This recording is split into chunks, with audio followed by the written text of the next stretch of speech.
Tungamire mukati mezviedzo mananda andibata ndimwedo domboni wikende ndimwimo otungamire tenzini tungamire semwana awonyara tabu unganyara zinyanga mananda anomunzwa kanama atinyarara imwite tenzi wenyanza tenzini tungamire aponda yasvika nyanza mananda aondityisa andichina zororo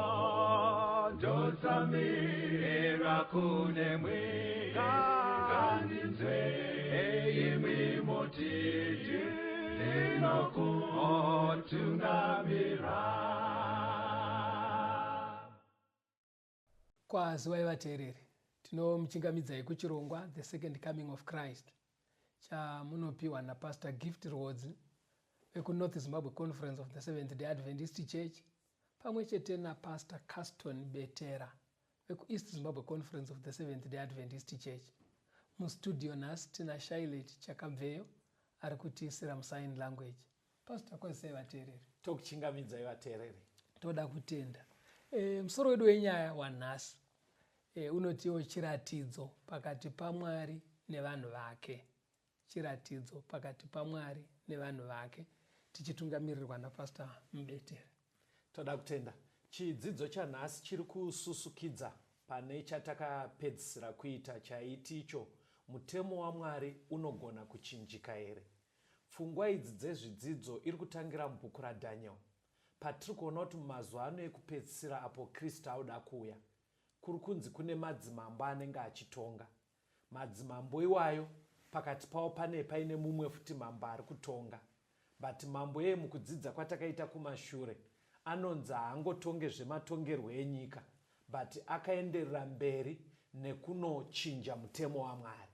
Saka ndopfungwa yatinoda kususukidza pachapera chidzidzo zvinenge zvaakubuda pachena kuti pane chiratidzo chiripo here pakati pevana vaMwari naMwari wacho, mufundisi. Saka ndoda kuratidza kuti pane chinoratidza here kuti uyu mwana waMwari. Because mimi pamapesira utidzidzisa mufundisi, mapesira muchiti vanhu vane mufananidzo bedzi wekunamata. Vazvona ndo chimiro chanyanya kuzara, ndo chimiro chaive nechechi.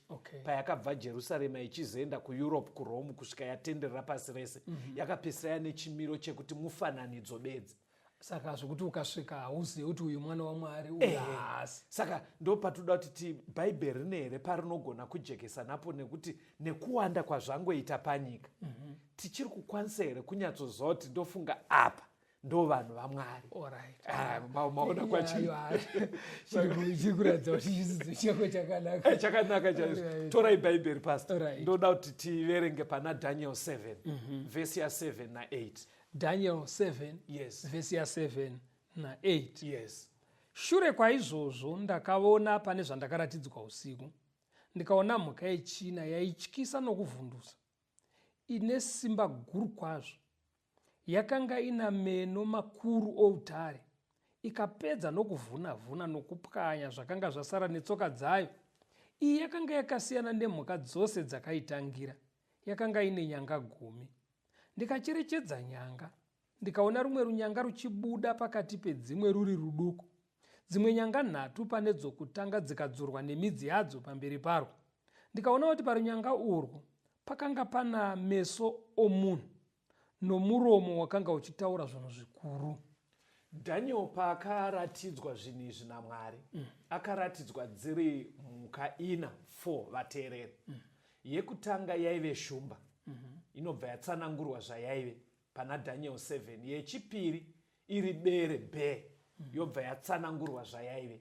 Yechitatu yaive mbada, ndobva yatsanangurwa. Yechifondo iri kunzi iyi yaityisa iyi, ine nyanga dzine 10, ichiparadza zvinhu. Zvikanzi panyanga dzine 10 pakazomera imwe nyanga, but nyanga iyi hanzi yaitaura zvinhu zvikuru, iri nyanga ine maziso nemuromo wemunhu. Takambozvidzidza mufundisi. Saka isusu patakamboverenga kuna Daniel 2, semunyaya iyi yakaratidzwa chiri chii mufundisi? Yakaratidzwa mambo Nebhukadhineza achirota. Akaroteswa chidhori chakagadzirwa nesimbi dzakasiyana. Dzaiti kudii simbi idzi? Kwaiti musoro waive wegold. Right. Dundundu nemafuva nechifuva zviri zvesirivha. Silver, yes. Dumbu ndo rakanga rakagadzirwa nebrass. Right. Kana kuti ndarira. Makumbo anga ari eiron. Right. Zvaireve izvi. Achitsanangura Daniel anoti iyo simbi imwe neimwe umambo iri kumirira umambo. Asi kuti uchitanga kuti uverengwa pane hweBhabhiloni ndo yaimirirwa nemusoro wegold. Koteerera hwechi waimirirwa nesilver chi? Middle Persia. Ko waimirirwa nebrass yepadumbu? Yepadumbu yanga iri Greece. Ko iron yekumakumbo yaimirira chi? Yaimirira Roman Empire. Thank you, Pastor. Saka nyaya iyoyo futi vateereri ndo inodzokorwa kuna Daniel chapter 7. But iye zvino inodzokorwa dzisisiri simbi, inodzokororwa dzamuka. But still, Pastor, tinenge chingotangira zvadzinoreva paumambo hweBhabhiloni. Kurava kuti shumba ndo Babylon. Shumba ndo Babylon. Bere Middle Persia. Middle Persia. Ko mbada Greece. Ko iyi yaityisai yakashayirwa zita yayo ndo Rome. Saka isusu chatinoda kuti titangire pane H4 Rome. Ndo pari kunzi pakazobuda nyanga. Panyanga idzi ndo pane imwe nyanga yaitaura zvinhu zvikuru. Saka zvamataura izvi tinoda kuti Bhaibheri tinyatsoona kuti patinoda kudzidza apa ndo pari kunzi neBhaibheri tidzidzere. Endai pana Daniel 7 verse 19 kusvika pa21. Daniel 7 verse 19 kuenda pa21. Ipapo ndakada kuziva kududzirwa kwazvokwadi kwemhuka yechina, yakanga yakasiyana nedzimwe dzose, yakanga ichityisa zvikuru, yakanga ina meso outare, nzara dzayo dziri dzendarira, iyo yakanga yapedza nokuputsanya nokupwanya zvakasara netsoka dzayo. Uye pamusoro penyanga dzine 10 dzakanga dziri pamusoro wayo, norumwe runyanga rwakazobuda, dzimwe nyanga 3 dzikaparadzwa pamberi parwo. Irwo runyanga rwakanga runa meso nomuromo wakanga uchitaura zvinhu zvikuru, rwakanga rwakapfuura dzimwe shamwari dzarwo paukuru. Ndakatarira ndikaona runyanga urwo ruchirwa navatsvene nokuvakunda. Right. Saka patinoda kudzidza pasi ndo pari kutonzi naDaniel ndo paaidawo kudzidza. Kurava kuti isusu tiri kutokurudzirwa kuti tive neshungu sedzaiva muna Daniel. Exactly. Kuti akada kunyatsonzwisa mhuka yechi4. Right. Kurava kuti ushe hwechi4 watati Roman Empire. Right. Inzwai zvaida kudzidziswa naDaniel inoateerera. Ari kuti paRoman Empire yaimirirwa nemhuka yechi4. Daniel aida kunzwisa kuti saka nyanga 10 dziri pairi dzinorevei. Alright. Ndo chekutanga. Zvikanzi aida futi kunzwisa kuti ko panyanga 10 idzi pari kuita kunge pazomera yechi11.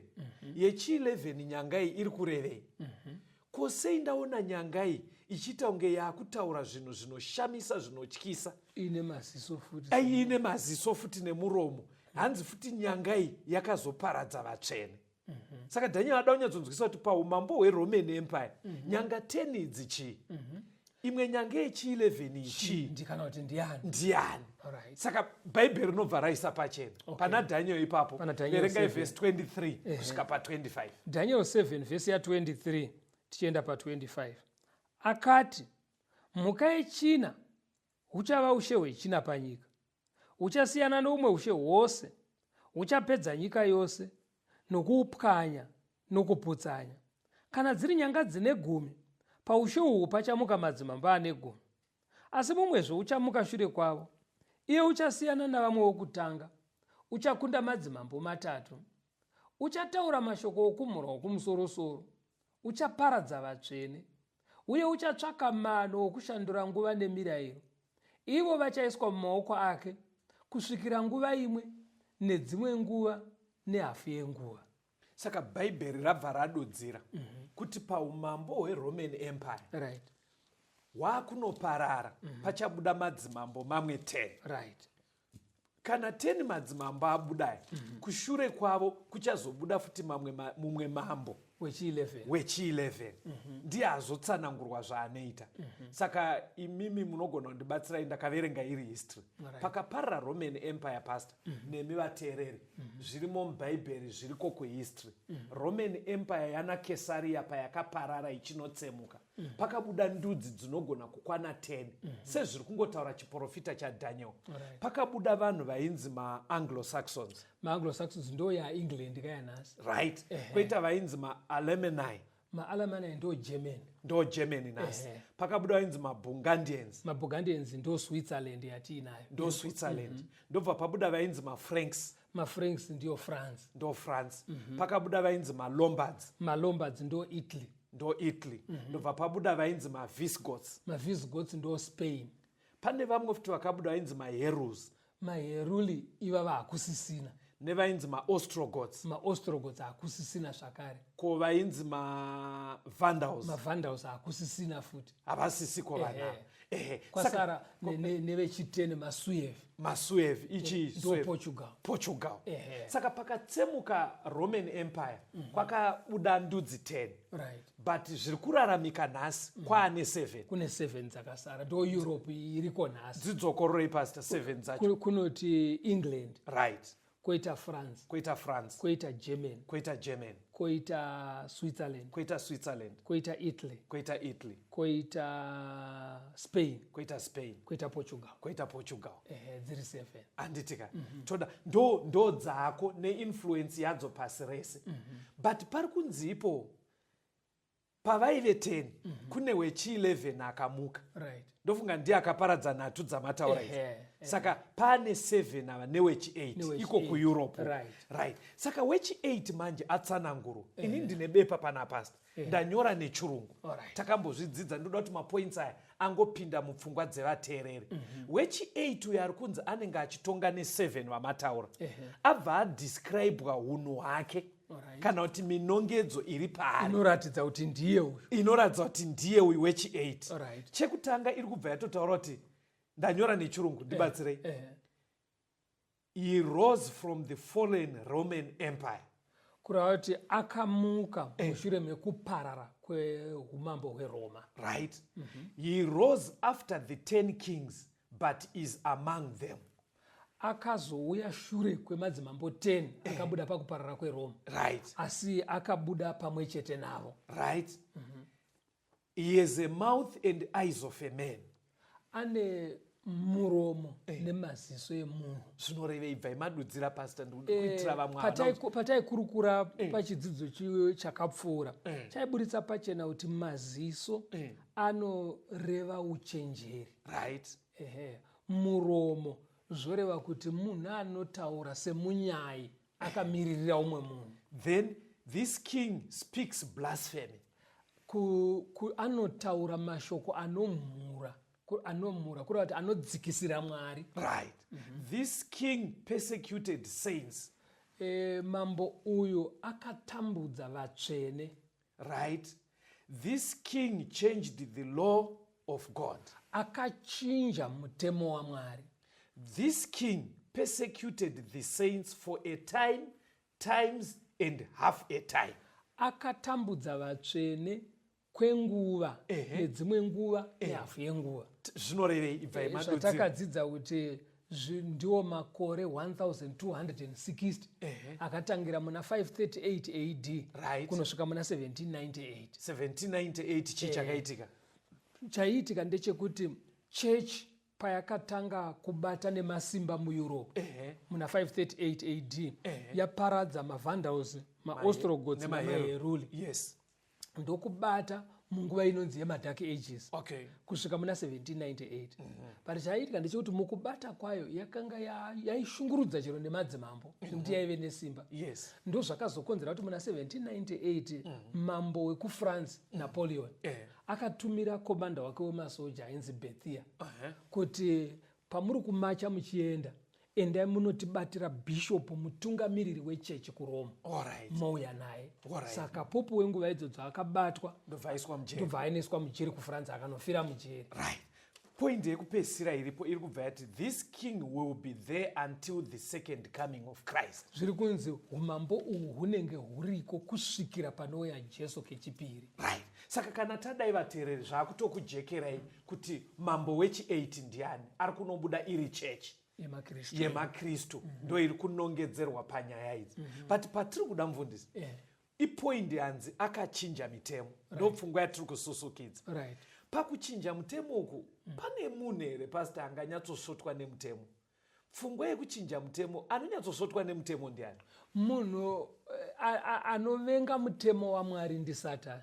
Okay. Nekuti ndo pega pane dambudziko rake, haatofari kana mitemo yaMwari ichichengetwa. Okay. Nekuti kuchengetwa kwemitemo ndo kunamatwa pachokwadi kwaMwari. Saka kureva kuti pari kuchinjwa mutemo namambo ichechi payakachinja mitemo aive seri kwekukonzera nyaya idzi ndi Satani. Verengerai vateereri vedu muone pfungwa iyi inonyatsojeka. Ndaifunga kuti muchapa mhinduro inosiyana nemavhesi. Ndatanga ndakubvunzai. Zvakazarwa 12 verse 17. Zvakazarwa 12 verse 17 kuti zvino shato yakatsamwira mukadzi ikaenda kunorwa nevamwe vana vake vanochengeta mirayiro yaMwari vanobata kupupura kwaJesu. Chibva imarenga zvakazarwa 14 verse ya 12. 14 verse ya 12. Ndipo pane kutsungirira kwavatsvene vanochengeta mirayiro yaMwari nokutenda kwaJesu.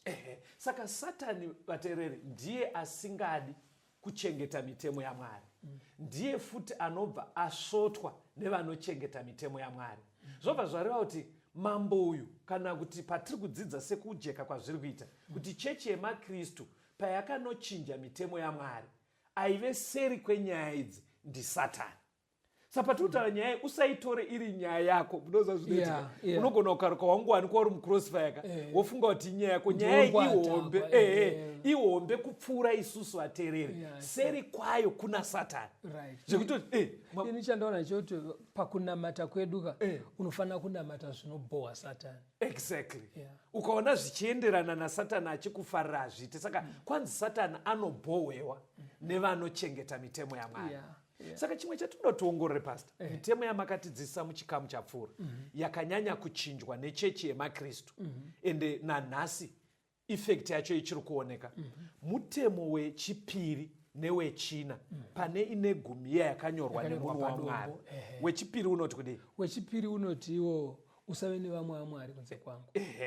Zvakare usaveze chinhu chakafanana nechiri kudenga kana chiri panyika kana mumvura. Usaveze mufananidzo wemurume kana wemukadzi. Zvakare musafugame pamberi pezvakavezwa kuti munamate pamberi pazvo. Ndo wechipiri. Ko wechina? Wechina woti rangarira zuva reSabata urichengete riri dzvene. Unoita mabasa ako ese mumazuva 6 asi zuva rechi7 pawiki ndo Sabata raMwari. Saka pandinoda kuti manje pajeke muchidzidzo chinechi patiri kuti chiratidzo pakati paMwari nevanhu vake toda kuti tione kuti yaive coincidence here kuti chechi yemakristu yakabvisa mitemo 2 chii chiri pamitemo iyi chabva chaita kuti pa10 yese iyo i2 inangwe iyoyo. Ukona kwandiri kuyaka chii chakaonekwa naSatani. Because tata anovenga mitemo ndi Satani. Saka izvino muchidzidzo chedu hatichatarisa kuti chii chaionekwa nechechi yemakristu because vaitoita zvaikurudzirwa naSatani. Toda kuona kuti chii chaakaona chakabva chaita kuti aende kunochinja mutemo wechina unotirangarira Sabata riri padhei reSaturday nhasi zvichiendeswa pasvondo. Chii chaaiva aona chabva chaita kuti asiyane nemimwe mitemo. Chimwe chandinokumbira kuti pane zvauya mupfungwa mangu pamama muchitaura mufundisi kuti kana akangochinja 2 chete out of 10 unoziva kuti zviri kuti munhu akasara achigona 8 unoziva kuti 8 out of 10 kuchikoro kutaura shuwa 80%. Saka munhu pangaita dambudziko here kana munhu ari mukristu akaperera akakura akakundikana 2 yakachinjwa asipo. Kana tanzwa kambo mugoya motangira. Ndoskotangira ipapapo. Rambai muripo vateereri timbonzwa kambo.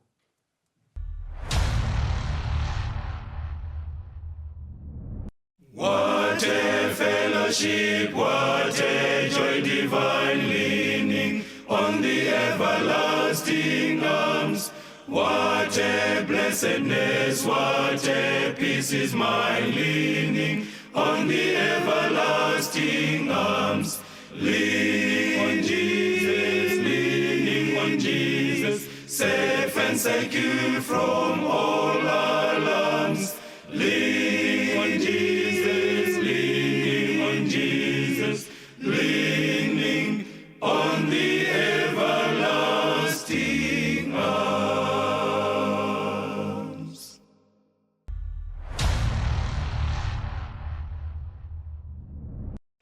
Tinomuchingamidza vateereri tichienderera mberi nehurukuro yedu chiratidzo pakati paMwari nevanhu vake. Tiri kutungamirirwa namufundisi Betera. Pane mubvunzo wamama ndibvunza, Yes, but ndoda kuti mundibvunze futi. But pfungwa yandiri kufamba naye mukainzwisa ndozoti vateereri vedu anoibata. Ndiri kuti inini chechi yemakristu payakachinja mitemo, ari kunyatsoratidza kuti anosvotwa nemutemo mubhaibheri ndisatani. Ndiye akakonzeresa kuti mitemo ichinjwe. Kureva kuti chechi yakaenda kudivi kwasatani. Yakaenda kudivi kwasatani. Ende ndo chimiro chichiri kutowanikwa pavatendi nanhasi. Chezvakakonzerwa nasatani. Chinorumbidza satani kudarika Mwari. Chinorumbidza satani kudarika Mwari. Ndobva taona kuti pakuchinjwa kwemitemo pasi pakanyanya kunangwa miiri. Wechipiri unorambidza kupfugama pamberi pezvifananidzo kana kuzvigadzira. Newechina wesabata raMwari rakachinjwa rikaiswa pane rimwe dei pasande. Ndo zvatakaona zvakaitika muchechi yemakristu. Saka tanga tichida kuratidza kuti muchidzidzo chino pachinonopera kuti sei akanonanga mitemo iyi iye satani aive behind the scenes. Chii chaakaona pamitemo iyi? Inyaya here yekuti zvidzidzo izvi tiri kuzvipa nekuti tiri maSeventh Day Adventist. Muri kuona kwandiri kubva nakoka, because zvinofanira kujeka kuvateereri vedu kuti patiri kuramba chitaura nyaya yekuti vanhu havafaniri kupfugamira zvidhori kana kuti vanofanira kuchengeta sabata remubhaibheri. Zvinoda kuti zvijeke kuvateereri kuti hatisi kungoti vanhu tivachovhere kuchechi kwedu, tiri kuvachovhera kune zvinodiwa naMwari. Saka mamabvunza kuti kudii? Chibvunza ida ndabvunza kuti inini zviri kujeka ndezvekuti mitemo yakachinjwa i2 chete out of 10. Sanobva taona kuti endozvishuwa chero pakati pevatendika mimwe 8 yaina dambudziko. Saka toti isusu munhu okura akachienda kuchechi ende iye haisi mhosva yake, vakatanga ndo vakachinja. But iye akura achichengeta sabata risiri remusi wechinomwe wevhiki risiri Saturday.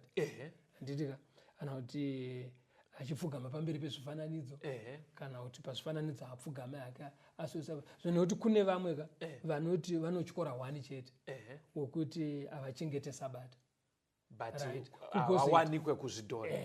Kugozoitawo vamwe wekuti sabata racho havarichengete vanopfugama pamberi pezvidhori. Sandobva ndati inini munhu ari kuchengeta 8 otadza 2, 8 out of 10, 80% ieika kutyore.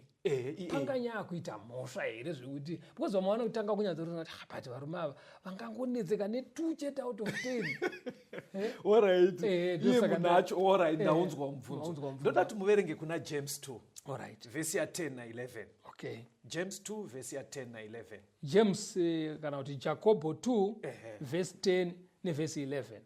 Nokuti munhu unochengeta murayiro wose akagumburwa kune chinhu chimwe chete wava nemhosva kune zvose.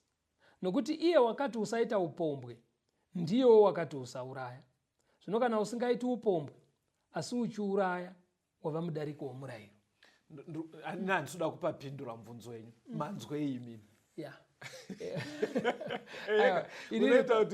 Pandijekera vateereri pavhesi rataverenga iri ndiri kuti Mwari akatitarisa anoda kuti tichengete mitemo yacho yese yakakwana iri 10. Nekuti pari kunzi ukachengeta imwe yese wotadza 1 mhosva yako yakangoita sekunge hauna kutombogona kuchengeta umwe. Ndo matauriro eshoko raMwari. Ndo unoziva kuti zvadiraakaridza ungaite semuenzaniso kuti munhu uri kumenya hako nzungu uchidya womenya 10 wodzisawo ubva wadzikanda mukana wakutsenga paunondotsenga ubva wanzwa kuti pa10 idzi papa ine imwe 1 kana 2 dzadzakaora dzobva dzatanga kuwawa mukanwa manje. Unosvipa kapasta. Unosvipa 1 chete yakaora here kana kuti aiwa unosvipa zvese kazviri mukazvine zvakuvava zvese. Andito wazvona manje.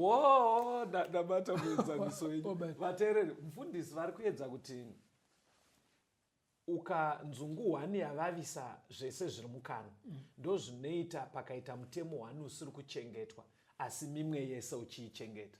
Saka mukutaura kweshoko raMwari, Mwari anotarisira kuti mitemo ichengetwe iri yese yakakwana iri 10. Pakujekera still ndoda udzoka kuti iri 10 kudaro sei Satani asina kukonzera kuti padzonyongedzwe 6 akangonanga 2 but one wandiri kuda kutarisa nhasi ndewechi4. Uverengei munzeve dzevateereri vambounzwa mutemo wechi4 pane mitemo yakanyorwa nemunhu waMwari yapadombo. Exodus 20 vhesi ya8 kusvika pa11. Exodus 20 vhesi ya8 kuenda pa11. Yes. Rangarira zuva reSabata kuti urichengetere vedzvene, ubate mazuva 6 woita mabasa ako ose. Asi zuva rechinomwe iSabata raJehovha Mwari wako. Usatongobata mabasa naro iwe kana mwanakomana wako kana mwanasikana wako kana muranda wako kana murandakadzi wako kana zvipfuwo zvako kana mweni wako uri mukati mamasuo ako. Nekuti namazuva 6 Jehovha wakaita denga nepasi negungwa nezvese zviri mukati mazvo, akazorora nezuva rechinomwe. Naizvozvo Jehovha wakaropafadza zuva reSabata akariita dzvene. Imimi vateereri kwamuri kana muine mabhaibheri kana kuti mukazwana mabhaibheri ndoda kuti munovhura kuna Exodus chapter 20 kubva pavhesi ya1 kunosvika kuvhesi 17 ndo pakanyorwa mitemo ine gumi. Muchaona kuti even usina kuiverenga kuti uinzwise tiri kurevei. Mutemo wakashandiswa mavara akawanda kuunyora ndo waverengwa namufundisi mutemo wechina. Pane mavara akawanda akanyorwa. Ndinoziva kuti chimwe chinhu chabuda apa imwe mitemo inonzi usabe usaurayi zvatoguma asi uyu unobva wanzi chero nemadhonga ako. Aiwa musati maenda ikoko because wekuba waigona kunzi usabe nekuti paunoba paya watadzira mumwe wako wena anozotambura. Mwari haadaroba anongoti usabe. But mukatasa wechipiri past unonzi usazviitire mufananidzo wakavezwa kana wechinhu chiri kudenga kana wechiri pasi kana wechiri pasi penyika usafugamire izvozvo. Handiti nekuti ni Mwari wako ndiri Mwari ane godo ndinorova. Unoramba uchitsanangurwa wechi4 futi unonzwa rangarira zuva reSabata urichengetere vedzvene. Usabate mabasa iwe kana mwanakomana wako kana muranda wako kana mbongoro yako kana mwena uya mukati memazuva. Unoramba uchitsonangurwa pasita. Muri kuona here kuti iyo mitemo yacho 2 yakatambanudzwa stereki ndo yakabva yaenderwa naSatani ndobva akurudzira chechi yemakristu kuti iichinje. Anmazo saka wechina mamati mati madhongi kudii tati unobva wanzi chero nedhongi rako richengete futi mutemo iwoyo ukunyazoona kuti imwe yese inongotaurwa iwowo munhu but iyi yakuenda nepambongoro unoziva kuti zorevera. Ndachida kutobvunza kuti ko vanogara zvedu semunomu hatina kana dhongisi. Zimataura because kuna mwana utochemsika kuti padhaita zvemadhongi nechinji handitika dhongika paMwari paipa mutemo iyi nguva iyoyo ndo waitwa mishini ndo raive business ndo zvaive zvekuita nazvo basa zvekuti dai ari nhasi dhongi iro rinogona kuva kombi yako inogona kuva takshop yako kana rori yako kana rori yako inohaiwa handiri mazona manje. Saka painzi dhongi risaite basa kureva kuti nhasi iwewe wacho wazorora razuva rekuti unamate Mwari kureva kuti bhizinesi rako ngarizorore futi rimire inguva iri dedicated kunamata Mwari. Zvinooneka kunetsa kuri kuita mari uku kasitori. Aiwa imbomirai kuti kunetsa kuri kuita mari handisida kupindura ipapo zvichajeka taakupedza but chiri kutsvagwa nemutemo uyu kuti tizorore musuyo torangarira nekurumbidza Mwari tiri kuchechi. Mabhizinesi avharwa kwete zvekuti vanoramba variko iwe uri kuchechi. Even muenza auya ngaasikobenefita azorore murumbidza Mwari. Saka chimwe chiri pamutemo uyu manje chandinoda kuti muone endai kuna Ezekiel 20 vhesi ya12. Ezekiel 20 vhesi ya12 vhesi ndeya12. Ndakavapawo maSabata angu chive chiratidzo pakati pangu navo kuti vazive kuti ndini Jehovha unovaita vatsvene. Bhaibheri rakubva raenderera mberi richiti riri zuva rekuti tinamate tichienda kuchechi tichirumbidza Mwari tisingaite mabasa edu anotipa raramo sezvatinoita dzimwe 6 days dziya. Mwari ari kubva ati chimwe chikonzero chandakavapira mutemo weSabata hanzi kuti vazive uye kuti iro Sabata chive chiratidzo pakati paMwari nevanhu vake. kureva kuti munhu munomuona kuti munhu waMwari. Very good. Nekuchengeta Sabbath. Ndizvozvo chaizvo pastor. Iverengei pavhesi 19 na20 yaEzekiel iyeyi. Ezekiel 20 vhesi ya19 na20. Pfungwa inonobuda apa ndoda kuti pamunoerenga pavanenge vachiteerera ichanobuda kuti mitemo yese yakakosha. Alright. Yese yakakosha, asi Mwari pane zvimwe zvaanoshandisa wechina. Verengai munzwe. Alright. Verse 19. Yes. Ndini Jehovha Mwari wenyu. Fambai nemitemo yangu. Muchengete zvandakarayira muzviite. Masabata angu ngaave matsvene kwamuri. Zvigova chiratidzo pakati pangu nemi, kuti muzive kuti ndini Jehovha Mwari wenyu. Yatanga yakurudzira kuti chengetai mitemo yangu. Inotaura kuti yese mimwe 9 yakakosha kungofanana neweSabata. But tiri kubvanzi but musazokanganwika kuti weSabata uyu ndo uri mucherechedzo. Ndo chiri chiratidzo chekuratidza kuti inini ndiri Mwari wenyu, imimi muri vana vangu. Ameno kuti mungaise mavara ekuti pari kunzi chive chiratidzo pakati pangu nemi. Sekuti kuna vanhu kuti kana vakapamuchato vanopfekedzana ringi. Thank you pastor. Yes, yeah. That's a good example. Ringi hakusi kuti rudo rwuno expresswa neringi. Asi ringi kana yapfekwa muukama. Exactly. Pakati pevaviri ava. Ndaida kutokubvunza kuti inga variko vanongopfeka wanasi vachiningirikira. Kana yapfekwa muukama inova chiri. Kana yapfekedzanwa muukama chinenge chachiratidzo chekuti uyu akaroorwa, uyu akaroora. Exactly. Saka mukutaura kwamuri kuita ndozviri kutaurwa naMwari. Kuti chiratidzo chinochiratidza hongu machema kuti chechi yemaKristu mune zvakawanda zvamo vangone mufananidzo bedzi. Hauchagone kunyatsoziva kuti saka wechokwadi ndeupi. Saka Bhaibheri riri kubva rati aiwa musanetseke. Kana muchida kuona vechokwadi kwandiri vachizviita paukama, chiratidzo chacho ndakavapa maSabata. Okureva kuti iSabata riri kuchengetwa nemunhu ane ukama naMwari. Very good. Ndo painozoita saini. Ndo painoita saini, kwete kuti ringochengetwa kuti wanzwa varume vari mustudio vati chiratidzo iSabata wongoti ndaakuzorora ipapo asi pasina ukama nekuteerera Mwari. Yakadaro muchirungu anototi that's legalism. Kuda kutora mutemo sekunge nzira yekuti uponeswe nayo. But uine ukama naMwari chiri kunzi chinobva chandiratidza kuti uyu ndewangu hanzi iSabata. Alright. Zviri kujekera vateereri. Patasvika sofa pari kuburitsa pachena kuti mitemo yaMwari inofanira kuchengetwa yese iri 10. Yes. But muhuteni imomo pane mumwe wakasarudzwa naMwari kuti aushandise seringi pakati pake nevanomunamata muukama naye. Kwete vaya vanongonamata zvemufananidzo aiwa. Asi vanomunamata vaine ukama naye unotungamirira mukunoponeswa. Magona kutsanangura. Iyi ndo matsanangura atiri kuita tiri muno. Toda kuti Bhaibheri ritibatsira kuti ndo zvarinonyatsoreva here kana richiti chiratidzo. Because mumwe anogona kuti manzwisisira muri kuita imimi. Saka toda kuona mienzaniso iri muBhaibheri kuti Mwari paanoti chiratidza ari kurevei. Endai kuna Genesis chapter 9. Vhesi ya12 kusvika pa15. Genesis 9 vhesi ya12 kuenda pa15.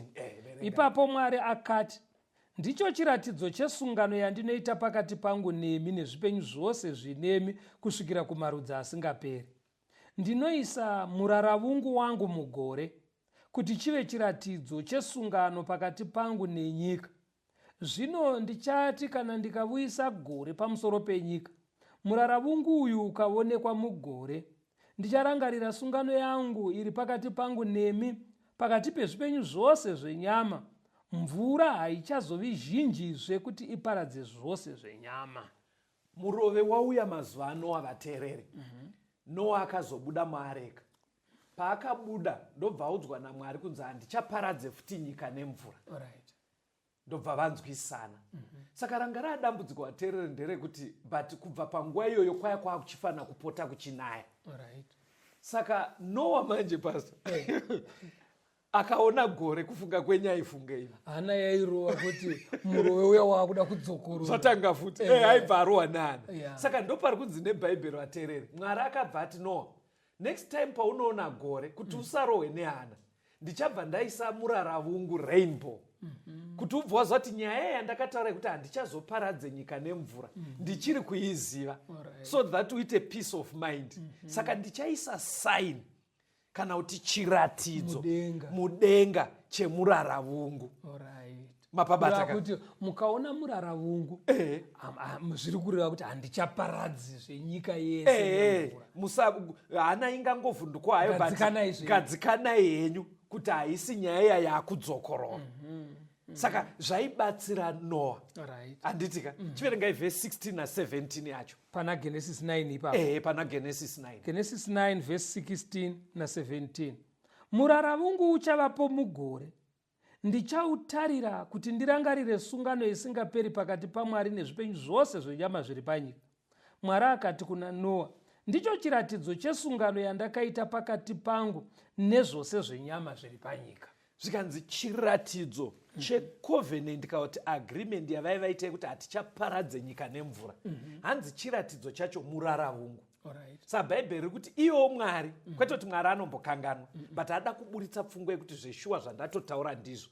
Ari kuti pandinoonawo muraravungu kusaidhi kwanguwo ndinobva ndarangarira kuti ava havasi kufanira kuparadzwa nemurovava. Handi mazviona manje.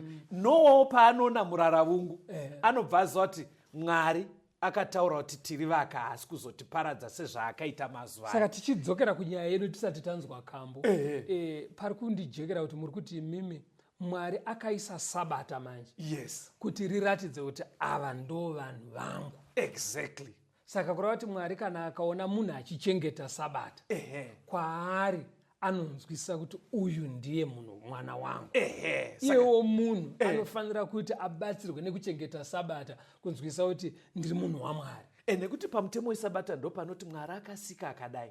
Saka mutemo unorangaridza kuti Mwari musiki wedu mutemo wesabata. Aiwa, zviri kuita. Tombonzwa kambo. Hatimbonzwa ikambo tikuya tienda mberi. Rambai muripo vateereri tichienderera mberi.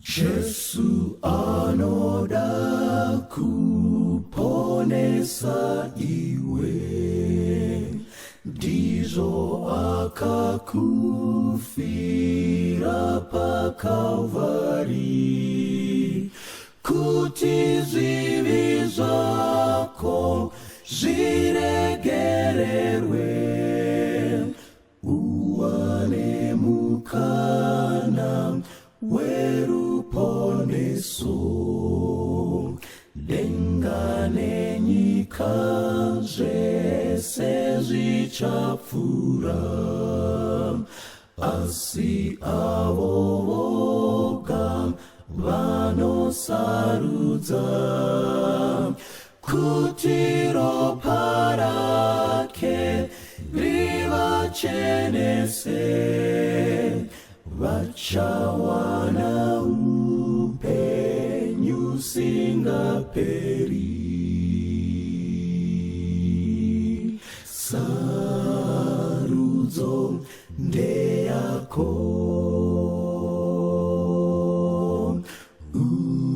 upenyu kana rufu,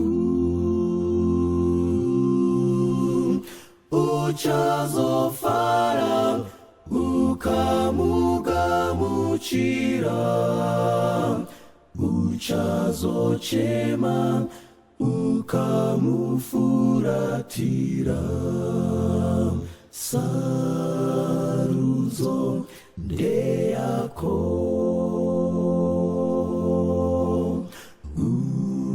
upenyu kana rufu,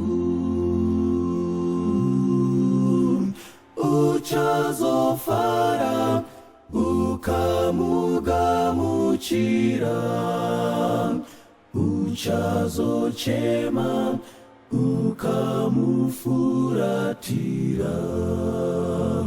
Usanyengerwe nezviro zvenyika, upfumi kana masimba enyika, hazvingagari nokusi haperi.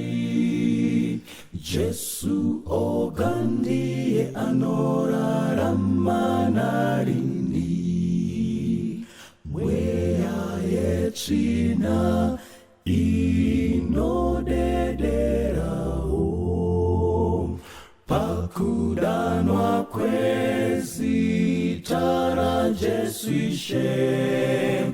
Ndiye ane simba kudenga nepasi, uchazofara ukamugamuchira.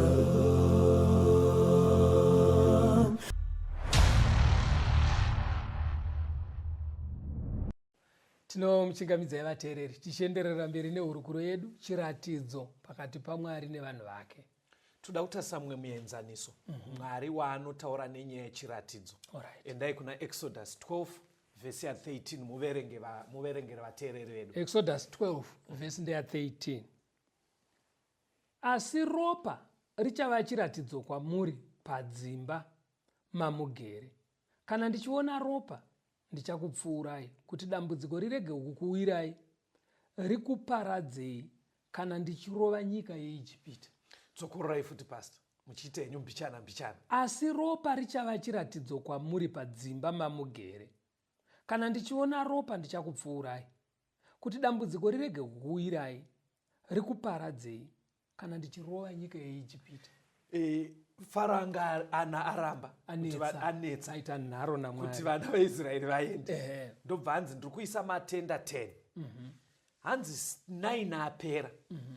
Anotsanangurwa mubhuku raExodus. Rechi10 Mwari akabva ati kuri kuzofiwa nemadangwe, mafirstborn. Saka aya inzi anofa yevanhu nemhuka zvese chero nekudzimba dzimadzimambo. Mangwana acho kwaifanira kufuma kuchingochemwa dzimba dzese ruri rufu. Zvikati naMwari manje zvandakuita manje, imimi vaIsraeri endai munozorera ropa pamadoorposts, pamagwatidziro, pazvimadoor frame nepadenga paya. Zorerai ropa regwayana ipapo. Kana vaiuraya hwai vozora ropa. Hanzi naMwari because usiku mutumwa waJehovha ndiye achapfuura muIjipti mese achimema, akangoona pamba pasina ropa padoo, opinda ouraya firstborn emo. Saka Bhaibheri pandakuti idzokororai rabva rati ivo vana Israeri kana vachiona ropa chichava chiratidzo kwavari kuti Mwari achapfuurawo panapa. Achapfuura. Ndobva rabva rati futi 7 vhesi, iye Mwari kana achionawo ropa chichava chiratidzo kwaari kuti apa hapasi kufana kufiwa. Ndoda kuti muone mashandiro aiita chiratidzo. Saka usiku ihwohwo kuti haana dzisarove dzevaIsraeri, kana azorera ropa aigona kudekara akagadzikana, because kwaari ropa chaitova chiratidzo kuti Mwari is going to pass over us. Mwari ari kusukotijamba, hapasi kufiwa. Iye Mwari waari kuti pandiri kuuya ndikasikuona ropa ndinobva ndaziva kuti mune vana vangu ndopfuura. Kuita unge asingazive anotozoziviswa neropa bedzi. Very good. Hakusi kuti haazive manje. Because dambudziko ripo ngatimbotorai ari vanhu. Inini munogona kunditora seshamwari yenyu ngoma. Motobvunzwa navanhu kuti shamwari yako ndiani naigivhi Rwodzi. Wototi aiwa ndikasitondibetera. But munoziva kuti inini pamwe ndikasikobvunzwa kunzi shamwari yako ndiani pamwe handitombokutaurei. Ndinototaura mumwe munhu. Saka Mwarika ari kuziva kuti kuvanhu hakutembeke. Anogona kudara achiti vanhu vangu ivo vaine dzimwe pfungwa. Saka ivo kana vari kubvumawo kuti ndiri Mwari wavo, ngavazorere ropa, ngavaite chinoratidza kuti vanditeerera ndini Mwari wavo. Saka chiitaurai pari paSabata patiri kudzidza tiri kuti apa. Saka paSabata panapa mabudiro azviri kuita ndeyekuti vanhu vanogona kunamata. Asi pasi penyaya vasinei naMwari wacho. But kuratidza kuti iye akasika denga nenyika ndiye Mwari wangu, ndiye asika atizorora. Mwari ari kubva ati ngachichita chiratidzo. Mapaona kamani chiratidzo ichi. Handei tione mumwe muenzaniso zvakare kuna Joshua chapter 2 chapter 2 verse 12 na 13. Joshua 2 vhesi ya12 Yes. na13. Naizvozvo zvino ndipikirei henyu naJehovha kuti zvandakakuitirai zvakanaka, nemiwo muchaitira imba yababa vangu zvakanaka. Mundipewo chiratidzo chakasimba kuti muchararamisa baba vangu namai vangu nehanzvadzi dzangu navanun'una vangu nezvose zvavanazvo, nokurwira upenyu hwedu parufu. Inyaya yaRakabhi vateereri. Joshua anga atuma varume vairi kunospaya, kunoshora nyika yeKenani. Right. Saka pavakapinda muKenani varume ava, nekuti Jeriko raitotya richizova kuti vana veIsraeri vari kuuya, varume ava vakabva vaonekwa. Saka pavakaonekwa kunzi mune vanhu vapinda, masoja akabva atumwa kuvatsvaga. Rakabhi ndobva aviga varume vaya pamusoro pemba. Ndobva asikobvunzwa zvikanzi pano varume here vambosvika kunoko, zvikanzi zveshuwa vambopfuura nekuno. Pahotera munongoziva basa raiitwa naRakabhi. Zvikanzi vasvika zveshuwa but vasoenda kare. Varume vaya ndobva vabuda vachitsvaga kwese, ndobva vavashaya. Saka iye akazoti zvatakuitaka ndichakuburitsai nepahwindo apa. Mubva matiza, mubva maenda please. But musati maenda, varume imimika, ezvinezvi Jeriko yese iri kukutyai. Ende tiri kutoziva kuti Mwari wenyu akatoisa Jeriko mumaoko enyu, muri kusvikoti kunda. But honai ndakuitiraiwo favor. Ndakuraramisaiwo. Inini ndodo please. Mundipo zveshuwa ndiudzewo kuti pamuri kudzoka inini nefamily yangu muri kusvikoti raramisa. Hamusi kutiparadza pamwe chete neJeriko. Hamusi kutiparadza pamwe chete neJeriko, munosvikondiraramisa nekuti ndakuraramisa. Taakuzivana wani. Vari vamwe vamunogona kuti isu taakuzivana ndakubatsiraiwo. Ndodo mundipe chiratidzo. Muri kunzwa zvaataura, arida chiratidzo sign. Vateereri, pfungwa iyi patiri kuisusukidza iri kutangira pakuti Mwari kuna Ezekiel 20 vhesi 19 na20 ati chengetai masabata angu chigova chiratidzo pakati pangu neni. Saka tiri kuedza kuongorora kuti bhaibheri parinoti chiratidzo riri kurevei. Saka pana Rakabhi pastor ari kuda chiratidzo. Akabva anzi chii? Ndoda kuti ndaona muda kumbotaura. Otoenda mberi. Alright, verengai pavhesi 18 kusvika pa21 yaJoshua 2. Joshua 2 vhesi 18 kuenda pa21. Yes. Tarira, nguva yatinopinda panyika ino, unofanira kusungira bote iri dzvuku rakakoswa pahwindo pawakatiburusira pasi napo. Unofanirawo kuunganidza mumba mako baba vako namai vako nehanzvadzi dzako navose veimba yababa vako.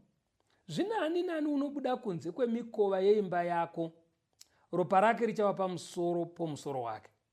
Asi isu hatingavi nemhosva.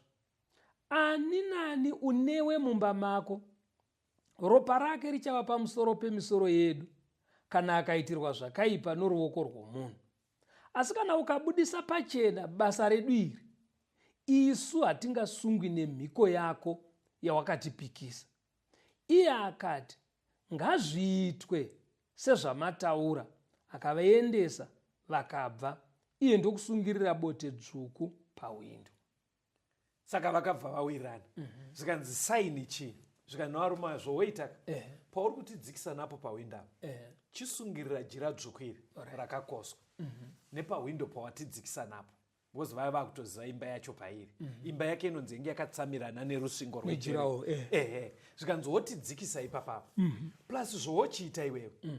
Vese vefamily yako, hama dzako dzauri kutaura, patiri kuuya vanofanira kuva vari mumba mako. Kana kuine hwana anenge asiri mumba mako, isa hatina mhosva akazofa. Unoiona sei? Zvikanzi Rakabhi ayo pari fair. Zvikanzi ayo pari chii? Papari fair apo. Jira dzvuku pahwindo ngarive chii? Chiratidzo. Pastor, muri kuzviona here nemi vateereri kuti pazorerwa ropa pamagwatidziro nepari kutaurwa nyaya yejira dzvuku pahwindo, wongu ropa isaini, jira dzvuku isaini. But muri kuona here kuti it's a matter of life and death pamasainai.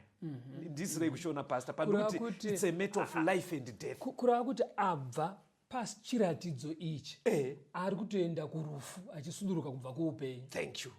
Asina kuzorera ropa, pari kutofiwa. Azorera pari kuponwa. Asipo pane chijira chitsvuku ichi, ari kufa. Chijira chitsvuku kana uri pachiri wararama. Saka patikuti nyaya yesaini chiratidzo, akasika nyaya yake kungoti idhei ripi raunoda kuenda kuchechi. Kana Mwari achitaura kuti sabata ngarive chiratidzo pakati. In fact, anototi isaini chiratidzo pakati paMwari nevanhu vake. Pane pfungwa yawabudisa apa Kaston. Yes. Yekuti kurava kuti munhu kana akasuduruka kubva pasabata ari kuenda kure nechiratidzo. Ari kuenda kure nechiratidzo. Ari kutoendawo kure neupenyu. Ari kuenda kure neupenyu achienda kurufu. Because Mwari aizoti ndichapfuura nemuEgypt ndichitarisa chiratidzo ndikachishaya pari kufiwa. Ndozvitaurwa futi nevarume avo kunzi patinouya tichasikotarisa jira dzvuku pawindo, tikarishaya mese muri kufa, tikariwana mararama, asi tikariwana saini poita vamwe vanhu vemumba mako vasiri pasaini vari kufa. It was a matter of life and death. Saka ndoda kuti uremu une chiratidzo mubhaibheri vateereri vedu vahubate hwakadaro, kuti haisi nyaya yekuti paite kunge zvinonzi pane vamwe vanhu vari kuklema kunge vari holier than thou, kunge vari kuzviti tiri vatsvene kupfuura vamwe.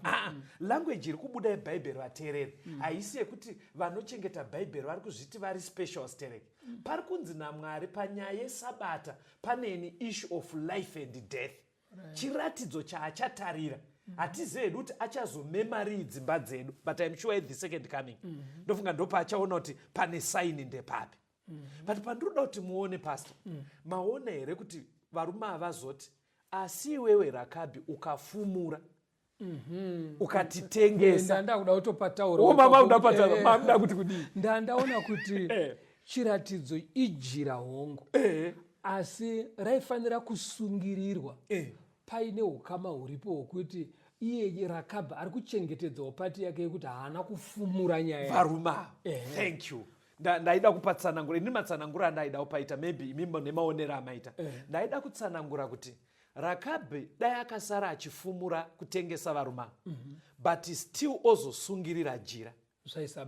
Zvaisabatsira because varume vaingosikomparadza even saini iripo. Saini iripo, but atyora ukama hwavawirirana. Kureva kuti sabata munhu haafaniri kungochengeta sabata chete, kana ndiri kunzwa zvakanaka. Exactly. Oti ari kuita upombwe, ari kuba, anonyeba, anonyima and so forth. Asi ongowanda achiti ndakaudzwa nevarume vemustudio kuti ndo panoponesa, pakadaro anofa still. Nekuti saini yaMwari inochengetedzwa asi ichichengetedzwa muukama. Saka ukama hwaivepo pana Rakabhi nevarume ava ndewekuti haafane kuvatengesa kuti vabatwe, kuti zvizikanwe, then ochizoisa jira. Saka tinotanga taita ukama naMwari. We need first to be saved by grace. Taponeswa first. Pabate ipapo vatinoponeswa. Kana zvinzi saved by grace zvinoreva kuti watenda muna Jesu. Yes. Handitika wowana ruponeso kusungwa kubva mukati mezvivi. Right. Wochichengeta sabata. In fact kuna vaEfeso painotaura nekachirungu pastor, mundisire mushona ndonyanyoerenga bhaibheri rechirungu. Rinoti for we are saved by grace alone, not by our works. Nekuti tinoponeswa nenyasha chete kunze kwemabasa edu. Very good. Nyasha idzi chitsanangurai kuti watenda madziri paane ukama. Kana watenda muna Jesu saishe namuponesi, handiti wobhabhatidzwa, waregererwa zvakaipa zvako, wakugara wakafuka Jesu. Yes. Mwari kana akutarisa akuverenga kururama kwaJesu pauri. Kana adaro manje wafanana naRakabhi aita ukama nevarume ava, asina kuvafumura. Kana madaro ndo point yamatsanangura. Stage yechi2 varume ava vari kubva vati chisungirira jira kunyange taakuzivana. Saka chichengeta sabata kunyange waponeswa nenyasha wauya. Mapaona mazonaka. Chinotanga ukama naMwari, taponeswa tauya kwaari, otiregerera razuro redu. Zvakwana here kana taponeswa? Kwete. Chisungirira jira chichive chiratidzo kuti ava ndevangu. Tsimbidzira ike kupedzisa pasasataringa mavhesi tu ekupedzisa kuti it was a matter of life and death. Kusasungirira jira nekusazora ropa zvaireva kufa kune vari mukati. Exactly. Saka kusachengeta sabata yes zvinorevawo rufu pambera chero vanonamata. saka mama ndibvunza mubvunzo imimi muchiti vanowana 8 out of 10 zvinomira sei?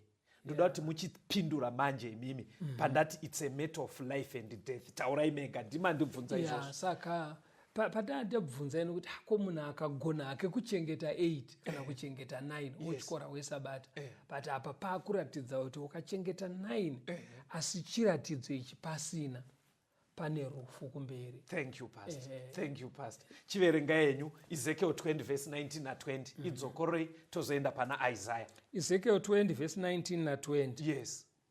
Ndini Jehovha Mwari wenyu. Yes. Fambai nemitemo yangu. Yes. Muchengete zvandakarayira muzviite. Verse 20. Masabata angu ngaave matsvene kwamuri, zvigova chiratidzo pakati pangu nemi, kuti muzive kuti ndini Jehovha Mwari wenyu. Ngatichengetei mitemo yaMwari vateereri. Yese iri 10 nemimwe yekukudza vabereki ekusaba. Vhesi ndobva raenderera zvikanzi asi musazokanganwa kuti pamitemo ine 10 wechina wekuti rangarira sabata. Sabata chiratidzo pakati paMwari nevanhu vake. Saka machiona chechi yemakristu yakakurudzirwa naSatani kuuchinja mutemo. Satani arida kubvisa chiratidzo. Sekunge zvinonzi dai ndiri kudzokera panyaya yeropa pamagwatidziro ka. Satani ari kuita kunge zvinonzi vanhu vazorera ropa akazouya achipukuta. Kuziva kuti ngirozi paichafamba vese vanofa. Saka Satani anotoziva kuti apa ndo pane saini panoita kuti Mwari ajambe vanhu avararamisi. Saka ndo paakabva anopwanya nekuti arida kuti azoparadzwa nevakawanda. Verengai Isaiah 58. Isaiah 58 verse 13 na 14. Yes. Kana uchidzora gumbo rako pazuva resabata kuti urege kuita zvaunoda pazuva rangu dzvene, uchiti sabata izuva rinofadza nezuva dzvene raJehovha rinofanira kukudzwa, uchirikudza usingaiti zvaunoda kana kutsvaka zvinokufadza kana kutaura mashoko ako, ipapo uchafarira Jehovha. Neni ndichakufambisa panzvimbo dzakakwirira dzenyika, ndichakugutisa nenhaka yababa wako Jakobho, nokuti muramo waJehovha wakataura izvo. Hanzi sabata haifaniri kuva a burden. Tinofanira kuti izuva rinofadza. It's a delight. Ngachirege kuva chinhu kwauri muteereri chekuti haini ndakaitadza mitemo yacho, haiwa kutoomeserana chaiko. Hanzi neBhayibheri it's a delight. Pinda mazviri uchifara. Chinhu chakanaka ichocho. Vateereri nguva dzedu dzakwana. Ngandikupei bila code ye the second coming of Christ. Munogona kudaro pakati penyu paine varida kubatsira kutengwa kwemasaisai kuZBC kuti chirongwa ichi chirambe chichisvika kwamuri. Bila code yedu inoti *151* 2*5* 347681 amount # wonekai vateereri. Tinotenda vateereri. Munogona kutibata panhare dzinotevera kana kuona hama shamwari vavakidzani vanopinda sangano rema7th Day Adventist kwamugere ikoko vanobatsirana nemi, asi kana zvichikunonokerai tibatei panhare dzinotevera 0775 460 175 0775 460 175 kana kuti 0716 452 086 0716 452 086. Mwari vakuchengetei, tisangane muchikamu chinotevera. Tanzinde tungamire mukati mezvienzo manana andibata ndimida bondiwike ndimemo tungamire tungamire semwana onyaradza unganyaradze nyanza mananda anomunzwa imikanama dzinyarara imite dziwe nyanza tenzi tungamire abona shika nyanza mananda ondi Isa